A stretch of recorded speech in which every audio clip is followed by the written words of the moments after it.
Hey, comic lovers, EMoney and the old man back out here with you again, and we're here with Thor, the dog of thunder. Hey, boy, taking his weekly payment. He makes more than I do. All right, and today we are talking about the comic book industry of the '90s. Just a magical time in comic books, right? A time of major character deaths, the birth of Image Comics, and of course the golden age of Rob Liefeld. Oh, mercy. Don't you love it, right? And then later on, we're going to be trying to stump the old man once more. And as always, I live for the moment. Yep. Gonna have fun, right, Thor? Yeah. All right, get fitted for your capes and cows, kids. This is Back Issues.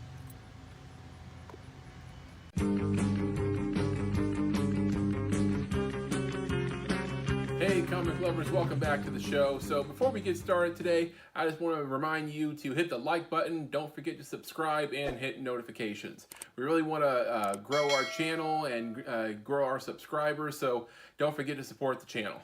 All right, so today we're talking about the comic industry of the 90s, and a lot of people who, don't remember it or weren't around, they might say, hey, what's wrong with the 90s? What's so bad about it? Well, that takes some getting into. But there were a lot of great things about the 90s comics. It wasn't so much the stories were bad, it was about the industry itself. I mean, we had stories like Batman Nightfall, Infinity War, Death of Superman, a lot of great graphic novels like Sin City and Kingdom Come.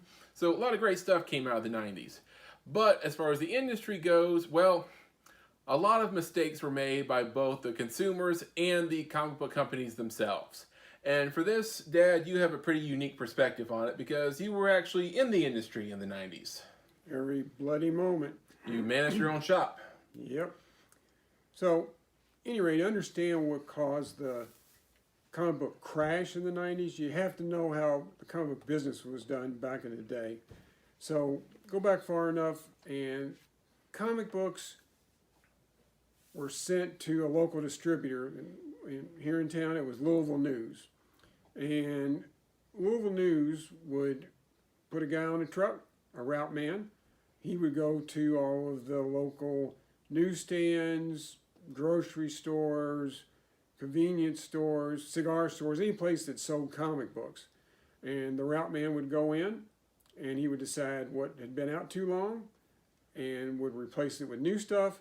And then he would take all the old comics back to the shop where someone would rip the cover off of it, throw the rest of it away, and send the cover back to the comic book publisher.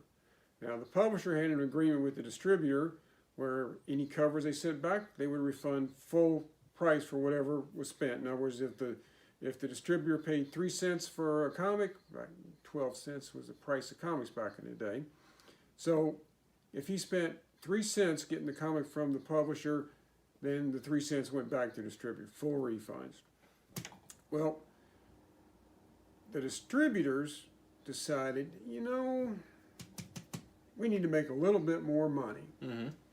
So they thought about how we're going to do that. They came up with a brilliant plan. That plan was, we're going to lift the restrictions on who we can sell to. And they did. All of a sudden, every fanboy out there, now, I don't use the word fanboy as an insult. EMoney and this old man are the definition of fanboys. We love our comic books. So don't if you're one of those guys out there, don't be insulted.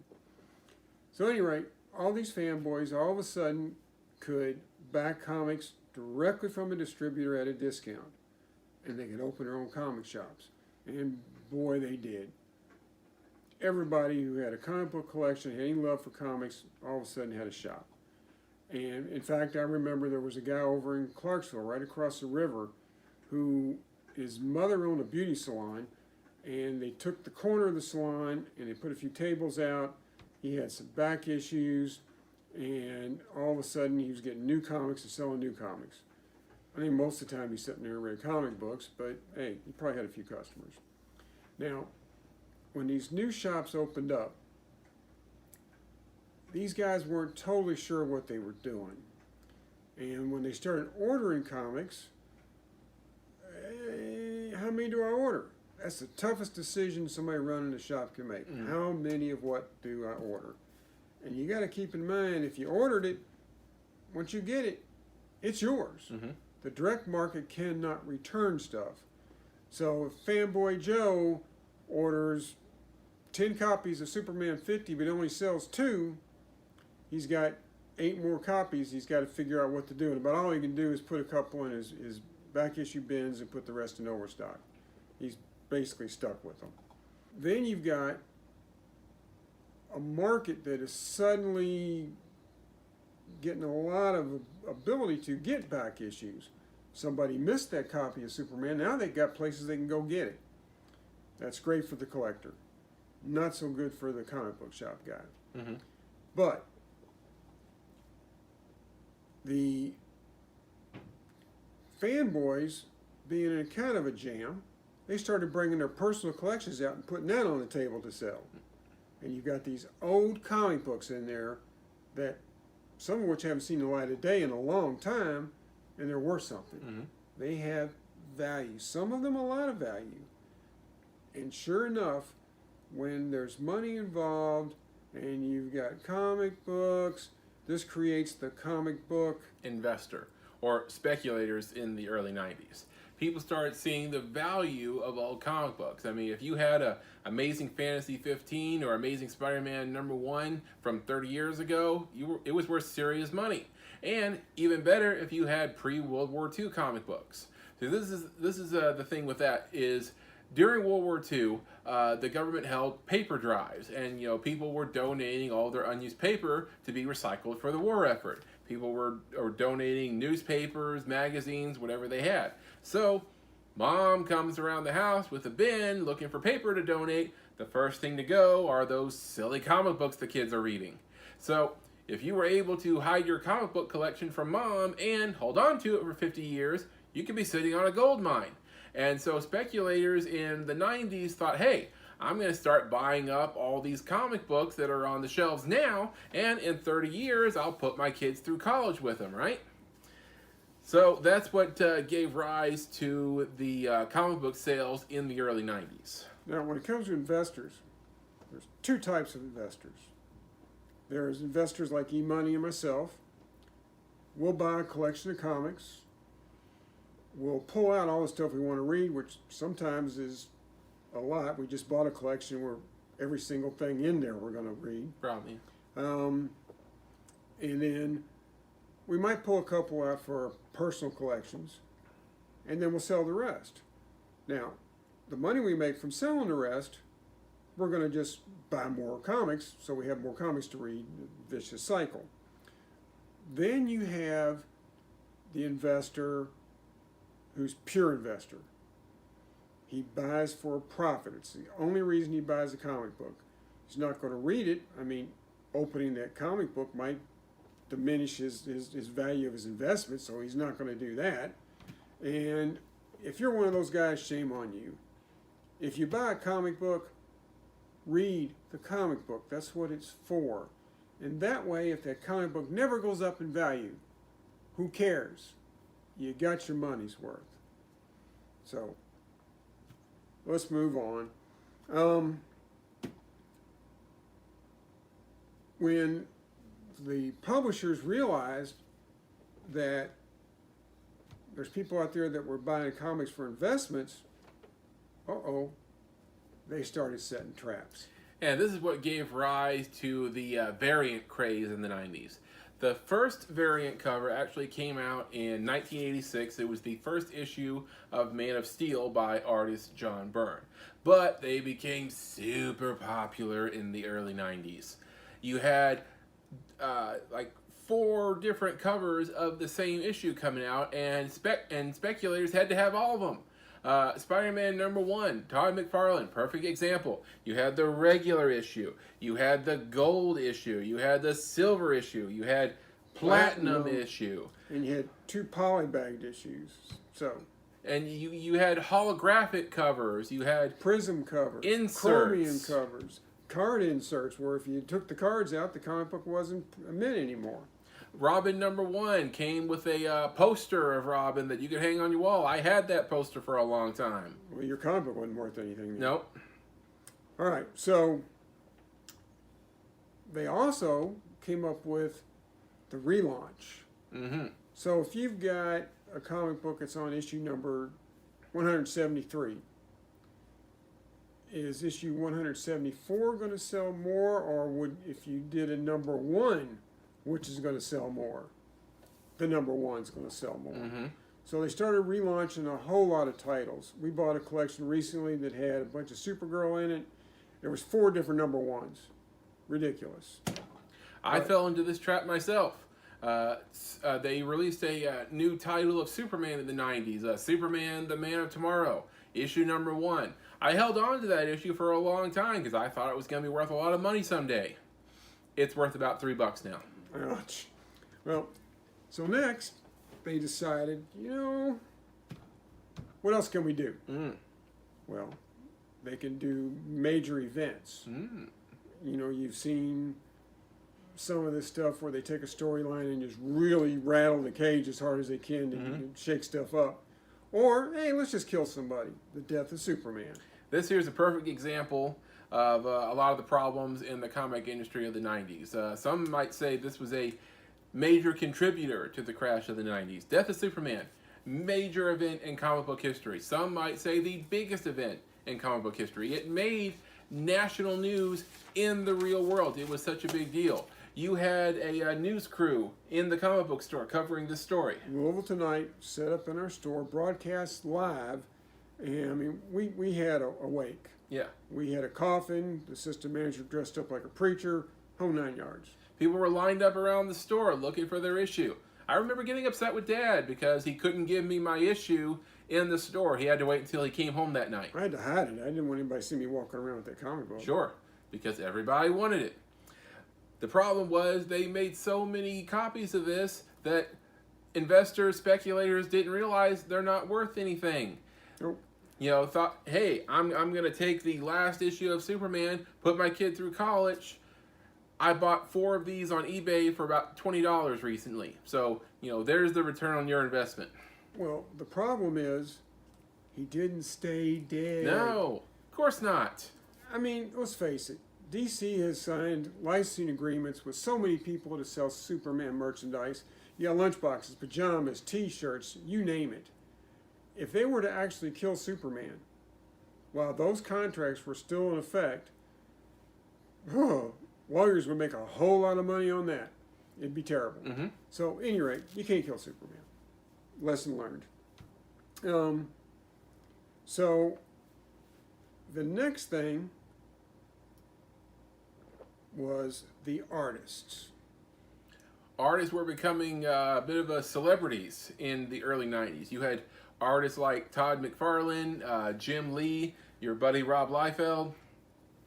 But they felt they weren't getting the respect they thought they were due from the companies. Which I don't get. I mean, if you go back, you had artists like Steve Ditko, Neil Adams, who you met, Bernie Wrightson, Barry Windsor-Smith. These guys were as good artists as any of these new guys coming along in the 90s. But I just don't understand the celebrity, how all of a sudden the artist became such a huge deal. But they did. Yep. In any case, they thought they weren't getting the respect they were due, and they didn't have control over their creations, which was a big deal breaker for them. So a lot of them decided to walk. And well, yeah, they not only they walk, they just walk right up the street and open up a new shop. there you go. Now, more power to them. If you can quit your job and then continue doing what I assume they loved and control their own destiny, great. That's perfect. However, problem was they weren't exactly business savvy. They had, because they were their own bosses, they had trouble meeting deadlines. And a lot of them, they were more concerned with creating merchandise for their products than, developing the products themselves. They were interested in toy deals, cartoons, movies. You had action figures from Wildcats coming out. You had Spawn. I remember one Christmas I got a big box full of the first line of Todd McFarlane's Spawn action figures. Good stuff. The irony was I had never read a Spawn comic book Nope. at the time. Wasn't going to let you. And movie deals. I remember getting upset because Dad wouldn't take me to see the new Spawn movie. And it seemed silly at the time, having, watched the movie years later, but at the time it was like, you're going to see a comic book movie. I want to go see it. Well, what he's not saying is Spawn is a demon. Mm-hmm. And how do we handle the situation with your mother? He said, explain the movie to your mother. If she says you can go after that, you can go. Yeah, that wasn't going to happen. Did not happen, no. So, and also a bit of a problem with the Image guys where they were great artists, most of them, not so great writers. So their comic books, they look pretty, they look beautiful, but the stories weren't as great as they should be. So, bottom line is you've got these publishers cranking out ridiculous numbers of comic books. You've got the direct market buying ridiculous plus 25% because they were buying too many, and it just created this huge glut. And back to supply and demand, I mean, you just can't go on like that for long, and it didn't. No. Speculators were buying up comic books, trying to invest in them, and so they were throwing out 4 million copies to maybe 1 million people buying them. So eventually, the speculators caught on as to what the comic book companies were doing, and they thought, hey, my collection ain't worth crap because there's so many of them out there. So they stopped buying. But it takes a while for the comic book companies to catch on.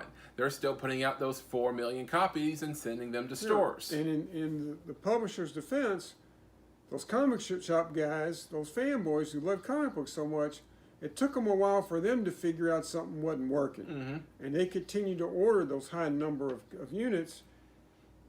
And so the publisher kept making a high number of units. The distributor kept sending them to the shops. And those last few months, before it all caught up, terrible, horrible. I mean, they were getting all those copies in the store, putting them on the shelves, and they just sat there. So, here comes the bubble bursting. Yeah, so the industry crashed. It imploded on itself. Just crashed hard. Thousands of these comic shops closed. The shops with serious financial backing or that had extremely talented management teams, they survived. But today, try taking your collection of 90s comics and selling it. Not going to happen. Which is a sore spot for me because, the 90s were like, my prime time collecting comic books. So, looking back now, seeing they're all worthless, it hurts a little bit. Well, keep in mind, there was some good stuff put out in the 90s. Amazing Spider-Man number 298, first McFarlane, beautiful book. 299, 300, all by McFarlane, early Venom appearances, great stuff. But if you go to any shop or any convention booth and look in their cheap bins, what you going to find? Almost all 90s stuff. A lot of 90s stuff. Some of the and ones it's not selling. Some of the ones that are worth something are the ones that they didn't know were going to be a big deal down the road. So they didn't make a whole lot of them. Right. Walking Dead. I know it's not 90s, but it's a perfect example. Oh, yeah. Nobody saw that coming. Yeah. They didn't know it was going to be a big deal, so those early issues, they didn't make a lot of them. So if you have a, Walking Dead number 1 or the first appearance of Michonne, it's like, that's worth a lot of money now. So those were some of the few types of issues that are still worth money in the 90s. Now, a lot of the publishers went under. Let's see, Valiant got absorbed by another company, but some of them made it. Marvel made it. Yeah, Marvel declared bankruptcy in '96, which many people consider to be the ground zero of the comic book industry crashing. And they survived by They survived by selling a lot of their properties for movie rights. You know, you had Blade, Spider-Man, X-Men, Fantastic Four in the late 90s to early 2000s that they sold. They sold it for almost nothing. I mean, they were enough to keep them going. Yeah, they were desperate to save the company, so they sold the rights for a lot less than they were probably worth. So. And that is what kind of, one good thing came out of the crash was it kind of gave rise to the golden age of comic book movies, in my opinion. Mm-hmm. So there's been some good stuff since, and, mm-hmm. and now that Disney's owns Marvel, I don't think Marvel's going anywhere. Mm-mm. Well, and DC survived. DC survived because they were in bed with Time Warner. There you go. A lot of money there, so they were okay. Mm-hmm. Dark Horse made it because. However they had the insight to do it, they had bought up a lot of licensed characters. For example, you ever heard of Star Wars? Little franchise there? Yeah, Dark Horse had the rights to Star Wars, so they survived. Image made it. The way those guys were floundering around, they survived due to a low overhead. Mm. They didn't have all the expenses that some of the big shops did. Well, they didn't have a lot of creators working for them. There you go. And then the publishers discovered something. We own all this material. What if we took, I don't know, 6, 10, 12 comic books, put them together in one volume, and sold them?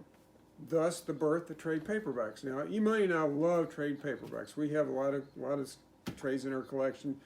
Because I want to have something I can read. Mm-hmm. I don't want something that I paid a fortune for, and if I bend the corner, I just lost half my money. We accept that a trade paperback is only going to be worth the enjoyment you get out of it. It doesn't have any great resale value. We accept that. Mm-hmm. But it's a perfect way to read stuff that otherwise we wouldn't be able to read. I mean, you take, like say you wanted to read a story arc from even 10 years ago. And first 10 copies of Walking Dead that you mentioned. Yeah, I mean, good luck with that. Trying to track down all those issues and pay for them. Right, and what if they've gone up in value since then? If you just want to read the story, you get that trade paperback. You got the full story right there for $20, maybe $30. In fact, we just so happen to have all the Walking Dead trade paperbacks. I only recommend it. Mm-hmm. They're not for sale though. Oh, not ours. No. Well, wait a minute. They're for sale. Because you know what's cool about trade paperbacks? If someone gave us enough money, we could take that money and go buy the same thing all over again because they just constantly reprint them. There you go. And it's great for the publishers because, they already own the rights to it. They don't have to pay the creators over again. Nope. They can just keep cranking out the trades. It's easy money, perfect situation. Yep. So there you go. There it is. There's the comic book industry brief summary. What do you guys think? Do you guys have a couple stories from your experience in 90s comic books? Let us know in the comments section. Somebody put some comments in there. I'm tired of looking at the comments section. There's nothing there. So yeah. Come on. Yeah. Let's hear from you. Jody. Yeah. Victor. Mm-hmm. I know you guys are out there. Let's hear it. All right. So let's toss it. Let's head back up to the garage and go see how Thor's doing. All right, comic lovers, we're back out here in the garage for our Stump the Old Man segment. Here we go again. Hey, Thor, you ready? Ready to Is stump he the old ready? man? Why does he have to be ready? All he does is sit there and eat. Make smart-ass comments. All right, you ready? All right. First question today. Who was the original Human Torch? All right, well, that goes back to World War II, the invaders. He was an android. Some scientist made him. Mm-hmm. He had a sidekick who was actually a human mutant, I think, named Toro. He fought alongside Namor and Captain America. So that's who he was. He was a robot. Okay. A lot of information. Didn't give me a name. Have a name? His name was Jim Hammond, who possessed the ability to surround himself with fire and control flames. I still got it right. No. Who was the original Human Torch? Jim Hammond. That was the answer. No, Thor? I told you who the original. You didn't say what was his name. Thor. You concur? He concurs. He was portrayed as a monstrosity, but quickly became a hero. He first appeared in Marvel Comics #1, October 1939. It was actually published by Marvel's predecessor, Timely Comics. Yeah. All right. Here you go, buddy. So if I get it right, do I get a second? Never mind. I already know the answer. All right, so because we have Thor, we should do another Thor-related question. Of course, it's all based on the dog. All right, you ready, Thor? Okay. Name the Warriors 3. Oh, Thor's buddies, yeah. You had the dark brooding guy. He was Hogan the Grim. You had the big large guy who liked to eat and drink a whole lot. That was Volstagg the Voluminous. It was Volstagg. Mm-hmm. Then you had the guy who looked like Errol Flynn in the old days of Robin Hood, and that was Fandral.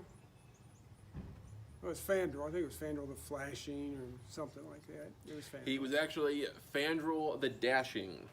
Flashing Dash. And Volstagg was known as Volstagg the Valiant. Volstagg the Voluminous. But, you got the actual names right, so I think judges are going to give it to you, right? Oh, I right, get Thor? this one. Yeah. Well, you gave the name, so yeah. Okay. Okay, let's see. One for 2. All right. Through what medium do we see the first appearance of Harley Quinn? Batman Adventures number something. That would be incorrect. The medium in which we see the first appearance of Harley Quinn was actually in television.